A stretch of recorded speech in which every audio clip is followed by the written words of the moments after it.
திருச்சிற்றம்பலம். தொல்லை இரும் பிறவி சூழ்ந்தலை நீக்கி அல்லல் அறுத்தானந்தமாக்கியதே எல்லை மறுவான் நெறியளிக்கும் வாதவூரெங்கோன்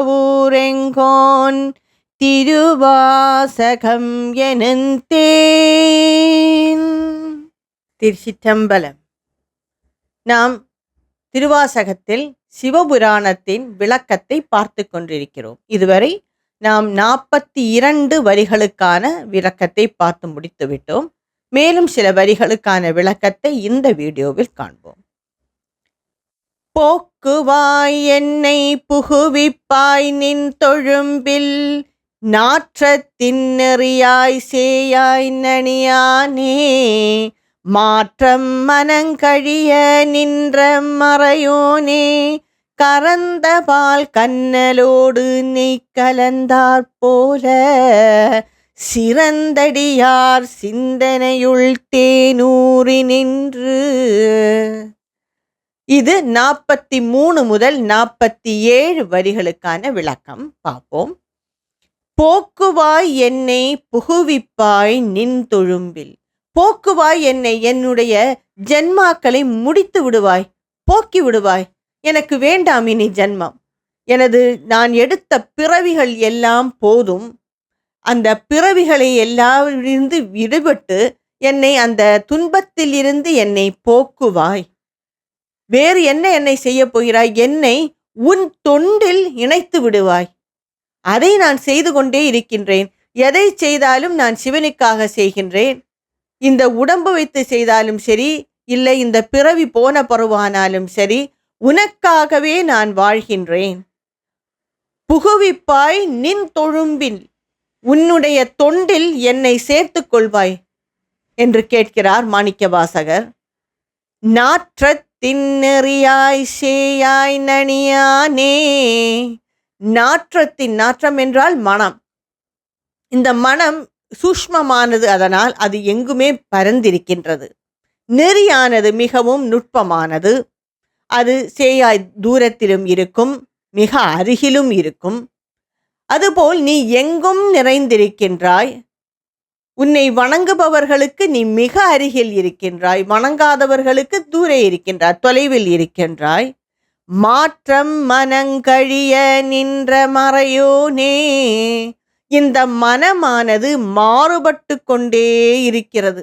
அதனால் உன்னை என்னால் நினைத்து பார்க்க முடிவதில்லை. இதை சிவனை குறித்து தியானம் செய்தவர்களுக்கு நன்றாக இது விளங்கும்.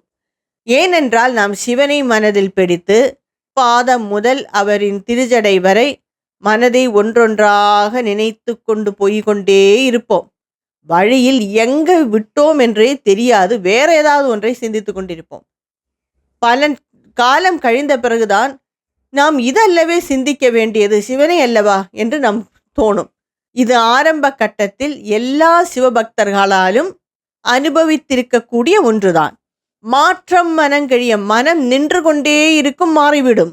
அதெல்லாம் விலகி அதை நின்ற மறையோனே, நீ அந்த மனதில் நின்று விடும். மறையோனே என்றால் வேதத்தில் உள்ளவனே, மறையோனே.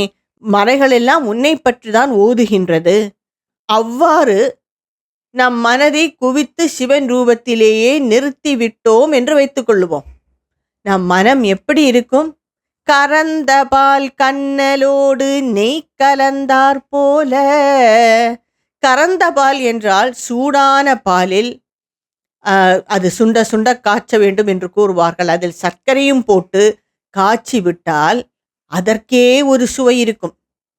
அதில் சிறிதளவு நெய்யும் கூட சேர்த்து கொள்ளுங்கள், எவ்வாறு இருக்கும்? அதுபோல் நம் மனதிற்கு அது மகிழ்ச்சி தரும், இன்பம் தரும். சிறந்தடியார் சிந்தனையுள் தேனூறி நின்று. நீயோ சிறந்த சிவனடியார்களின் மனதில் தேன் போல என்றுமே தித்தித்து கொண்டு இருக்கிறாய். தேனுக்கு குணமெல்லாம் நாம் சென்ற வீடியோக்களில் பார்த்தோம். தேனை நாம் பருகிவிட்டோம் என்றால் சிறிது காலம் அதன் சுவை நம் நாவில் இருந்து போகவே செய்யாது. மீண்டும் மீண்டும் அதை அருக வேண்டும் என்று தோன்றும். அதுபோல சிவனின் ரூபத்தை ஒரு முறை நம் மனதில் பிடித்து விட்டோம் என்றால், சிறந்த ஞானிகளுக்கு அது எப்பவுமே நடக்கும். சிறந்த அடியார்களுக்கு, சிறந்தடியார் அவர்களின் சிந்தனையுள் சிவன் அந்த தேன் போல் எப்பொழுதுமே நின்று கொண்டிருக்கிறார்.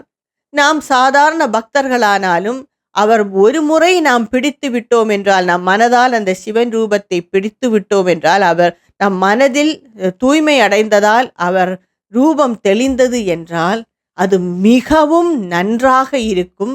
அது மீண்டும் மீண்டும் அதை நினைக்க தூண்டும் என்று கூறுகிறார் இந்த சில வரிகளில் மாணிக்கவாசகர்.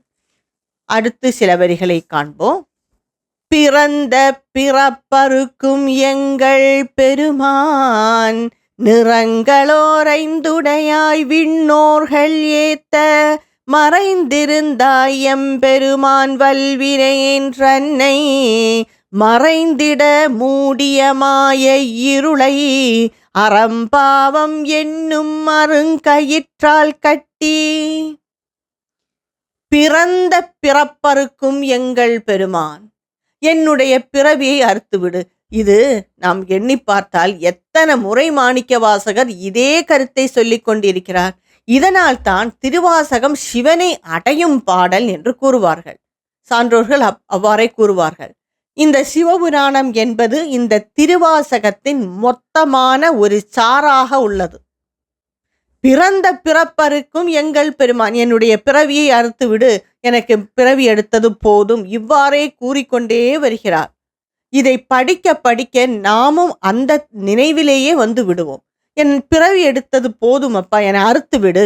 நிறங்களோர் ஐந்துடையார், நிறங்களோர் ஐந்துடையாய். நிறங்களோர் ஐந்துடையாய் என்றால் இந்த பஞ்ச பூதங்களுக்கு என்று சில நிறங்கள் உண்டு.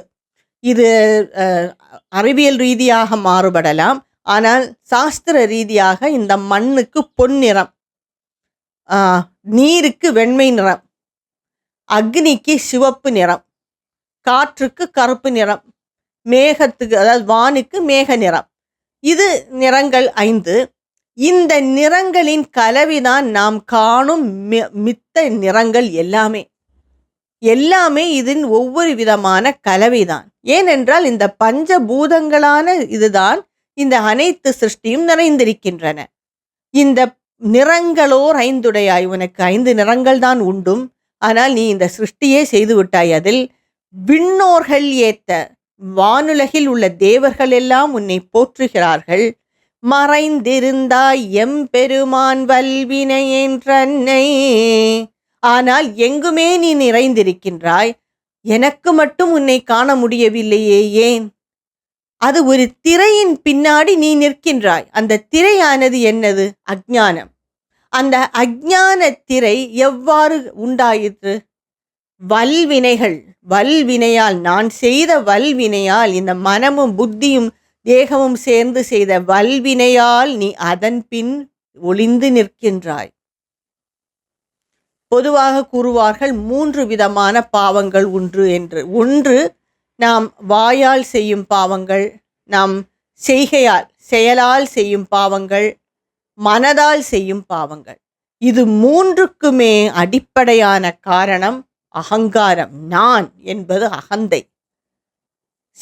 சில பாவங்கள் நாம் கர்ம வினைகளின் தொடர்ச்சியாக நாம் செய்வோம். சில பாவங்கள் அறியாமையினால் நாம் செய்வோம். சொல்லிவிட்டாரே போன இதிலே, பொய் என்று எதையோ நாம் மெய் என்று நினைத்து கொண்டிருக்கிறேன். இதனால் சில பாவங்களை செய்வோம்.